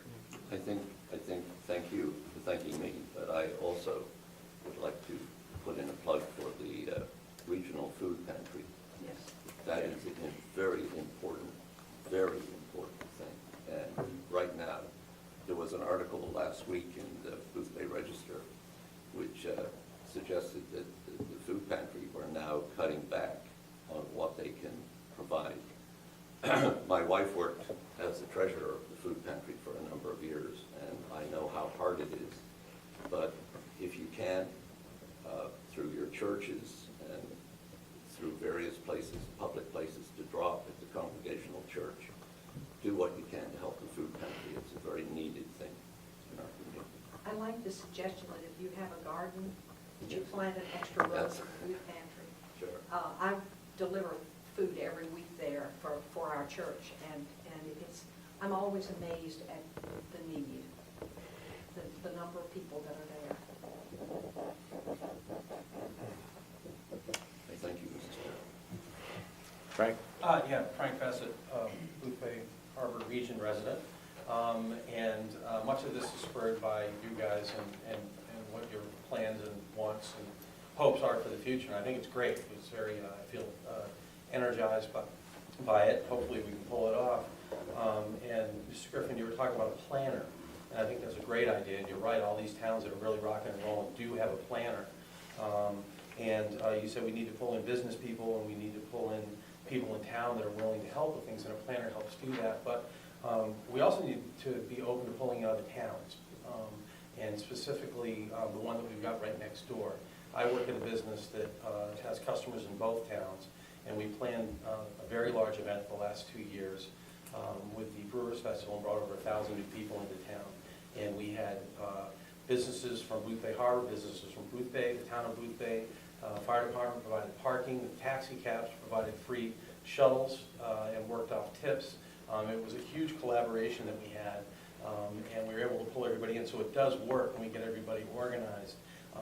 And I'll mention it again, you know, this working together is great. The sidewalks got me very excited to think that we maybe all, you know, can meet at the border and get used to each other's dialects and communicate a little bit better. But the Boothbay Selectmen have moved their meetings to Wednesday nights, and I'm encouraging you guys and them to, as I said before, to cross-attend. I'm sure that if we could talk to Jim after this, or when he has time to digest, he will have taken some things away from this, having a better understanding of his neighbors to the south. And what a great time, what a great sort of symbolic project with this sidewalk. And I think that we could all learn a lot from going to both meetings. I certainly am, I'm going to do it, and mostly because I pushed him to do it, so I have to do it. But you know, and I would want you guys to feel welcome to come up there, just as I hope they feel welcome to come down here and just sit in and audit it. And then you thought of an economic person coming in. And we've got so much down here, and one of the things we really need to do, and we talked about it before, and it just kind of goes away, is we need to inventory what we have down here. What we have down here in this region is incredible. From the botanical gardens to lighthouses, lobsters, and the Atlantic Ocean. I mean, we've got it, and we need to know what each other are doing, and in the whole big region, because when tourists come down here, they don't all of a sudden say, oh, I'm in Boothbay Harbor. They don't trip over that line. It's all one big region to them. And we need to we need to just all get on the same page. And so as we think about planners and we think about economic developers, I think we need to be thinking about our neighbors to the north also, because it is all one big, and I'm not saying we need to put the towns back together, but we need to know what, the right hand needs to know what the left is doing. And so we've got a lot of other things that are regional, you know, the refuse department is regional, the water department is regional, so it is possible to work together and all get on the same page. So again, thank you guys, very energized by what you said, and you know, you should know that there are people standing by, including myself, who are more than willing to help. You've got to, you know, when you need something, an outgoing call from you to those of us, I think you know, that have sat here and voiced our opinions and stuff, is all right. Test us. See what we can bring to the table. You know, give us a challenge. So thank you very much. Thank you. Anybody else? I guess I have a minor question about economic development issues, and I think it rests with the town and possibly the selectmen. I didn't hear anything tonight. Has the town approved the Eventide's application for the kitchen use for the bread production? There was some question about, no. It hasn't come before the selectmen. It hasn't, and that, Mary, was in the back of my head earlier when I asked about the process, so Yeah. I was surprised that we didn't see that tonight. Yeah, because What, is that a license that's needed, or just a CEO approval? And I'm not sure what I don't know, I was in, I think it's a Eventide, I- our little, I- that was, Yeah, has yeah. put money into developing their bread, and whenever they have bread, so that you can see it and they can pass it out. Mary, I now. suspect it's a change in use, and therefore it's a code enforcement officer issue, which doesn't come to the selectmen. Okay, and so I was just asking, Yeah. because that's part of economic, whenever you have right here on the cusp of summer. I would check with Jeff a- Smith. A person that's trying to, they put their money in to doing a new service, and they have people going in asking, and they're waiting on something in order to begin to make their sales, and they Yeah. out their own pocket. So that's economic development. Just I would check with Jeff Smith. It certainly does not reside at this It's not table. being blocked from this area, so I don't know. Talk to Jeff, find out. Yeah. I haven't heard anything. Mike? Bill, thank you very much for spreading the my list of goals and mentioning those to the board. I have copies for everyone else, just like in a little bit more in depth. But my impetus is driven by a lot of what's been done through the walkability workshop and talking about building strong towns and community outreach and spirit of collaboration. So with that in mind, I agree with Frank and you guys that I think a town planner is an outstanding idea, and even if it's possible, a regional type concept. I think it has to be regional. I don't think, I something like that doesn't parse by a line. Sure. I look at Misty Gorski, who is a town planner hired for Wiscasset, Bill Napower, who was at Waldeboro and now was recruited away up at Rockland, and they're doing fabulous things. And they bring money with them. Yes, yeah. So and they also would be great resources. I work with them at the Regional Planning Commission, so Yeah. as you guys go forward and looking at that, I'm sure you could get them to talk to you about that. I did also want to mention that we've, as a town, had a great loss. I just found out about it this evening, and when I attended the appeals board meeting, and that is Sue Bogart has recently passed. And she was a long-term member of the Boothbay Harbor Board of Appeals, and very, very active, and I just wanted to make mention of that. I appreciated her wisdom, insight, and I know that she'll be missed. Absolutely. And then finally, with all the great things that Russ mentioned, I just personally like to let him know that there's a terrific committee called the Boothbay Harbor Comprehensive Plan Committee, and a lot of your questions and ideas are grist for the mill, and I would think you would fit along quite nicely as the town works on putting a We strategic... have other meetings you can attend. Yeah, there always are, aren't There we there? go. Thank you. Thanks, Mike. Thank you for mentioning Sue, Mike. And I would also add Phil McClellan, Phil the baker, also died last week. So, They're going to open on the 31st. well, that's what it says, and it's his son that is going to make that happen. But that also happens to be the same day as his funeral, so I'm not sure that it really will happen that day. Wow. I don't know if I can go again, but Phil has provided, I'm sorry to hear about that. He has provided all winter long, when we have the soups at St. Columba's, he brings chowder every single week, all winter long, to help feed people. And we will miss that. His son has been a big help too. When Phil couldn't manage it physically, his son stepped up and did that for us. But we really appreciated that. Thank you. Second public forum, going once, going twice. We do have an executive session tonight under MRSA Section 405-6A to discuss personnel matters. So it asks that we clear the room at this point. Discussion? Any discussion? Are you going to mention a name for the record? No, we were No. not.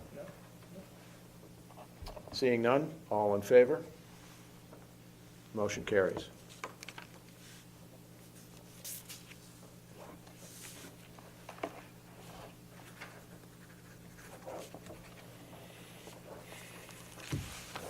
Okay.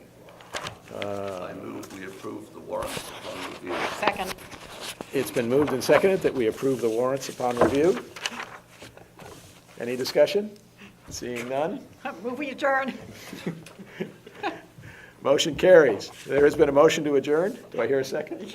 You do. There is a second. This is not debatable, or there can be no discussion. All in favor? We are adjourned.